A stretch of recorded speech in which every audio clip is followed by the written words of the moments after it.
Lakukan secara hati-hati, transparan, jangan terburu-buru, dan jangan kemudian menghapus sejarah yang ada, walaupun itu pahit, namun harus tetap disampaikan dengan ya transparan. Jadi jas merah jangan sekali-sekali merupakan sejarah.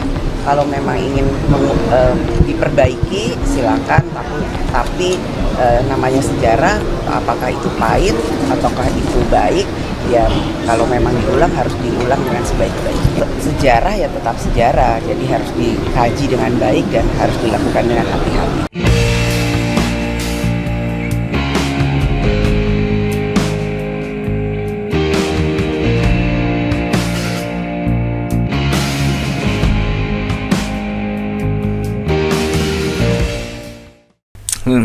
Ini yang sangat lucu ya. Fadlizon tiba-tiba membuat kehebohan lah, yaitu akan menghapus istilah Orde Lama.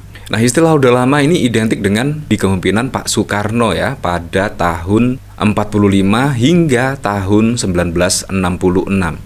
Orde Lama itu sangat identik dengan Pak Soekarno lah, dan akhirnya dipimpin oleh Pak Soeharto dan itu dinamakan Orde Baru lah, setidaknya pada tahun 66 hingga 98 lah. Sebelum Pak Soeharto lengser itu era Orde Baru, dan setelah Orde Baru itu era reformasi ya, mulai dari Ibu Megawati, B.J. Habibie, Gus Dur, Pak SBY, bahkan Pak Jokowi hingga Pak Prabowo Subianto. Itu adalah era reformasi. Nah, ini juga sebagian sejarah. Menurut saya ini adalah sejarah yang harus ditulis oleh Pak Fadlizon. Seharusnya Pak Fadlizon jangan menghapuslah istilah Orde Lama. Menurut saya Orde Lama ya sudah identik dengan Pak Soekarno. Jadi kenapa juga harus dihapus istilah Orde Lama, Orde Baru, era reformasi? Seharusnya itu sangat penting sekali kalau menurut saya ya, karena itu adalah masuk catatan sejarah. Tetapi tiba-tiba mau dihapus.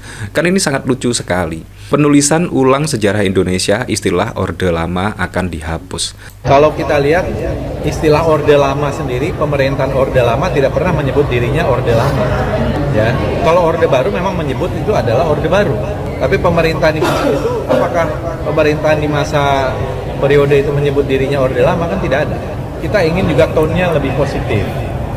Nah, itulah memang yang namanya sejarah ya. Tidak mungkin lah Orde Lama memberikan kata Orde Lama, tidak mungkin lah. Otomatis 30 tahun kemudian, 40 tahun kemudian baru menamakan Orde Lama, Orde Baru, era reformasi dan lain sebagainya. Karena sejarah lah yang akan mencatat. Ya seperti apa yang dilakukan oleh Pak Jokowi. Pada saat lalu di era kepemimpinan Pak Jokowi itu ada setidaknya, ya menurut saya akan masuk dalam sejarah ya, Gibran maju sebagai cawapres karena ada perubahan di Mahkamah Konstitusi terkait putusan batas usia pencalonan presiden dan wakil presiden. Di situ juga dipimpin oleh Anwar Usman. Nah, menurut saya itu juga akan masuk catatan sejarah. Catatan sejarah era reformasi yang sudah dirusak, kurang lebih seperti itu. Demokrasi yang dirusak, kurang lebih seperti itu. Seharusnya juga masuk dalam sejarah ya, bukan malah Orde Lama. Orde Lama menurut saya jangan dihapus, karena Orde Lama itu ya identik dengan kepemimpinan Pak Soekarno. Orde Baru Pak Soeharto dan era reformasi saat ini memang yang diinginkan lah setidaknya oleh sebagian besar masyarakat Indonesia.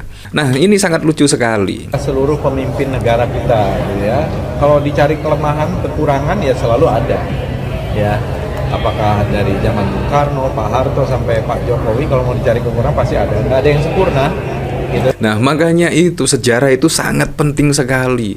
Dicatat kekurangan-kekurangannya kalau menurut saya. Untuk apa? Untuk merefleksi di kepemimpinan berikutnya. Wah, ternyata catatan sejarah kelam di masa Pak SBY misalkan, Pak Jokowi, Pak Prabowo misalkan, Ibu Megawati memang harus dicatat. Karena apa? Untuk merefleksi presiden-presiden berikutnya. Menurut saya sangat penting sekali pencatatan sejarah dan harus berdasarkan fakta-fakta yang ada. Jadi jangan sampai dimanipulasi sejarah, dibicarakan yang bagus-bagus. Menurut saya juga sangat lucu sekali. Kalau sejarah mencatat yang bagus-bagus, pasti tidak akan memberikan pelajaran untuk presiden-presiden berikutnya. Pastinya juga akan ada perubahan sejarah lagi. Kalau tidak ditulis keburukan-keburukan presiden-presiden.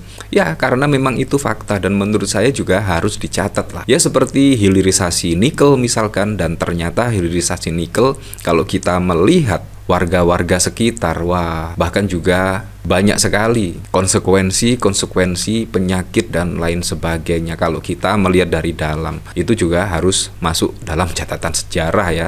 Dari sini saya juga penasaran sih, kira-kira komentar-komentarnya seperti apa ya. Dari demokrasi rasa nepotisme ingin ku tabok mulutnya. Berani nggak Fadlizon mengakui orang ini sebagai presiden? Monggo, sakarepmu lah, mau bolak-balik sejarah ya, monggo. Tapi jangan kalian rubah penulisan sejarah Orde Ngaciro ya, 10 tahun rekam jejak masih panas dan masih meninggalkan kejengkelan terhadap si doi. Apakah beliau lupa dengan foto zaman ini ya? Fadlizon sangat dekat dengan cendana. Presiden Gus Dur sudah katakan tragedi gerakan 30 September rakyat Indonesia yang dibunuh Soeharto. Wow. Pertanyaannya, seberapa jujurkah pengungkapan terhadap fakta sejarah yang akan ditulis ulang kalau masih lebih mengedepankan kepentingan pihak-pihak tertentu?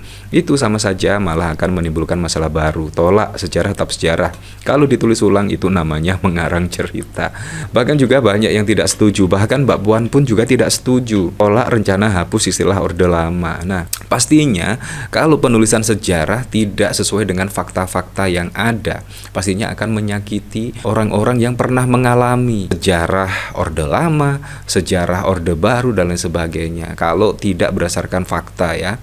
Dan menurut saya juga harus berdasarkan fakta dan harus dikaji betul sejarah ini ya. Apalagi konon katanya sejarah resmi dan lain sebagainya. Seharusnya memang harus dikaji betul-betul dan harus melibatkan tokoh-tokoh sejarawan-sejarawan dari berbagai wilayah di Indonesia. Menurut saya itu baru adil ya. Ini bahkan dikomentari oleh Wagiman di konstitusi saja mereka otak-atik, apalagi sejarah bangsa. Di rezim ini semua akan berawal 2030 tatanan Indonesia punah. Wow, apakah demikian ya? Dan dari sini dikomentari oleh Syueb, tentu masih ingat Sunda Empire. Sunda Empire mengklaim sebagai kerajaan dunia yang berpusat di Indonesia dengan struktur pemerintahan global dan kontrol atas lembaga-lembaga seperti NATO, PBB hingga Bank Dunia ya. Ini yang aneh khawatirkan. Jangan-jangan sosok ini adalah sarana pintu masuknya aliran radikalis ke pemerintahan. Cara yang halus, alasan mengubah sejarah apa? Sejarah tetaplah abadi, meski ditulis ulang pun iya. Karena sejarah itu pastinya akan abadi, apalagi saat ini juga media-media sudah banyak memberitakan ya terkait kebijakan presiden A, B, C, semua akan tercatat pada media-media yang sudah kredibel. Jadi sangat lucu sekali ketika catatan sejarah ditulis ulang dan lain sebagainya. Sangat lucu sekali karena sudah banyak ya pemberitaan-pemberitaan saat ini ya, menurut saya itu juga bagian dari sejarah lah. Ini dari Urun, semoga didengar sama Bung Fadlizon, jangan sembarangan gonta-ganti sejarah. Sejarah kok gonta-ganti, emang cerita sinetron. Punah. Istilah Orla dan Orba muncul dalam pemerintahan Soeharto. Beliau menggunakan kata Orde Baru untuk membedakan pemerintahannya dan pemerintahan Soekarno. Istilah itu dipakai selama masa pemerintahan Soeharto hingga kini. Adalah hal aneh jika istilah Orde Lama mau dihilangkan. KKR yang draft undang-undangnya sudah dibuat zaman Megawati, sampai sekarang belum terrealisasi. Bentuk dulu KKR sehingga sejarah menjadi jelas. Habis itu terserah lah mau hapus istilah Orla, Orba dan lain sebagainya. Ya seperti itulah, jadi memang sangat bagus sekali. Untung saja loh Mbak Puan Maharani menolak ya usulan Fadlizon ini ya. Untuk selebihnya kita kembalikan lagi ke masyarakat menilainya seperti apa.